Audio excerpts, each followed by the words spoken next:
2 hours ago, the White House confirmed what intelligence officials had been quietly negotiating for 11 days.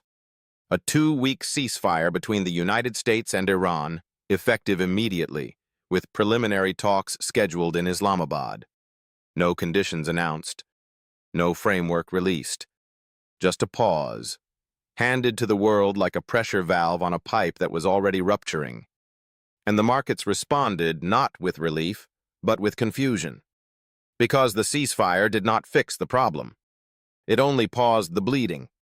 Oil is still trading at $109 a barrel. The Strait of Hormuz is still functionally closed to commercial tankers.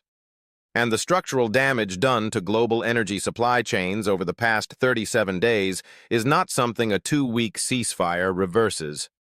Washington wanted the announcement to land like a victory. Instead, it landed like a warning. Because what the ceasefire actually revealed is not American strength. It revealed exactly where American power ends. And that line is drawn at the entrance to a 21-mile-wide waterway in the Persian Gulf that the United States does not control. Here is what the past 37 days actually produced. When Iranian forces moved to restrict Hormuz transit on February 28th, the immediate consensus in Washington was that the disruption would last days, not weeks. The carrier groups were already repositioned. The diplomatic channels were open. The assumption was that Iran would blink. That assumption cost the American economy an estimated $340 billion in direct energy cost overruns, supply chain disruptions, and market volatility. And that number is still climbing. Pump prices crossed $4 per gallon nationally within 9 days of the closure. In California, Arizona, and Texas, prices hit $4.80 before the end of March. Heating oil in the Northeast spiked 38%. Jet fuel surged to levels that forced 3 major carriers to suspend routes and cancel hundreds of domestic flights per day. This is the arithmetic of Hormuz dependency. Roughly 20% of the world's total oil supply transits that strait on any given day. When it closes, there is no switch to flip. There is no backup corridor. There is no reserve system large enough to absorb the shock indefinitely. The Strategic Petroleum Reserve, already drawn down significantly over the past 2 years, bought the administration approximately 12 days of buffer. After that, the market was on its own. And the market did exactly what markets do when supply collapses and demand does not. It priced the pain in. The ceasefire announcement moved oil from $122 to $109. $3 on a $109 baseline. That is not a market celebrating peace. That is a market telling you it does not believe the underlying problem has been solved. And the underlying problem is this. The United States built its entire post-Cold War energy and military posture on the assumption that it could guarantee open sea lanes. That assumption held for decades. It held through Gulf War I, through the tanker wars of the 1980s, through every regional escalation that threatened but never actually closed Hormuz for more than a matter of hours. What changed in February 2026 was not Iranian capability. It was Iranian willingness. And when that willingness proved real and sustained, the entire architecture of American deterrence in the Gulf was put on trial. The verdict is still coming in, but the early returns are not favorable. But before we get into what Washington is now scrambling to figure out, if you want breakdowns like this delivered before the headlines settle, hit subscribe and drop a like. It genuinely helps the channel reach the people who need to see this analysis. Now, here is what the ceasefire actually reveals about the structural position of the American economy in April 2026. There are 3 dependencies that the past 37 days have made impossible to ignore. The first is refinery architecture.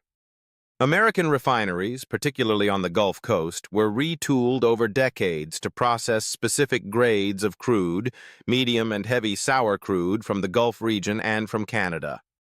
When Gulf supply is disrupted simultaneously with ongoing Canada trade tensions, the refinery system does not have a clean alternative.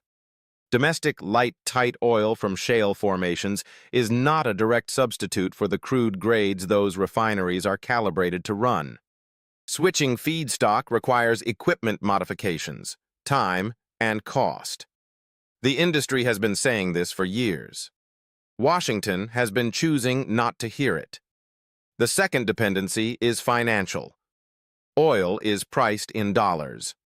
Every barrel traded globally runs through dollar-denominated contracts, clearing systems, and settlement infrastructure. This has historically been a source of enormous American leverage, the ability to shape energy markets simply by controlling the currency they operate in. But 100 oil changes that calculus. At that price level, energy-importing nations begin to feel existential pressure. And nations under existential pressure start asking uncomfortable questions about whether settling in dollars is a feature or a cost. The third dependency is strategic. The United States' forward-deployed military posture in the Middle East, 5 bases, 2 carrier strike groups, pre-positioned equipment, was designed as a deterrent, a signal that escalation carries prohibitive cost for any adversary. That deterrent did not prevent the closure of Hormuz. It did not reopen Hormuz. And it is now consuming roughly $2.4 billion per month in operational costs to maintain a stalemate that is being resolved at a negotiating table in Islamabad, not on the water. The American business community's response to the ceasefire announcement was not celebratory. It was pointed. Airlines had already absorbed over $4 billion in unhedged fuel cost increases since February. The American Trucking Associations issued a statement noting that diesel prices at current levels were pushing smaller carriers into insolvency. The National Association of Manufacturers warned that extended energy price instability was beginning to force procurement decisions that would take years to reverse, including accelerated moves toward suppliers in regions less exposed to Gulf disruption. Goldman Sachs published an internal note that circulated widely enough to reach the press. The core argument was blunt. The ceasefire buys time, but not confidence. Energy markets are pricing a risk premium that reflects structural uncertainty, not just current disruption. Until Hormuz is verifiably open and stable, that premium does not clear. The note estimated that every $10 increase in the sustained oil price baseline, above $90, reduces U.S. GDP growth by approximately 0.4 percentage points annually. At $100, that is a 1.2-point drag on a growth forecast that was already fragile entering 2026. That is the difference between expansion and contraction. Internationally, the ceasefire was received with measured skepticism. The European Union, which had been coordinating emergency energy sharing protocols across member states since mid-March, welcomed the pause while explicitly declining to describe it as a resolution. The EU's Energy Commissioner stated that the bloc would continue accelerating its liquefied natural gas import agreements with Norway, Qatar, and Canada, regardless of ceasefire status. Japan, which imports nearly 90% of its oil from Gulf sources, had already signed emergency supply agreements with Canada and Australia in the first week of March. South Korea had done the same. These are not temporary adjustments. These are structural diversification decisions made by American allies who watched the Hormuz crisis unfold and concluded that Gulf dependency was a liability they could no longer afford. Every long-term contract signed with a non-Gulf supplier during these 37 days is a contract that does not return to Gulf sources when the ceasefire holds. The crisis did not just disrupt supply. It permanently accelerated diversification timelines that would have otherwise taken a decade. And the United States, still deeply dependent on Gulf transit for its own refinery system, finds itself on the wrong side of that transition. Here is the strategic reality Washington is now confronting. The ceasefire gives the administration approximately 14 days to produce a framework that does 3 things simultaneously.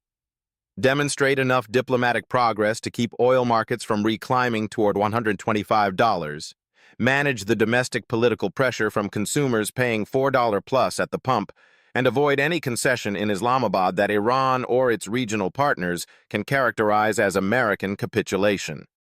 That is an extraordinarily narrow corridor, and the administration does not enter Islamabad from a position of accumulated leverage.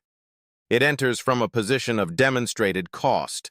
37 days of $110 oil, a depleted strategic reserve, allies who have already begun routing around Gulf dependency, and a military posture that held the line but did not change the outcome.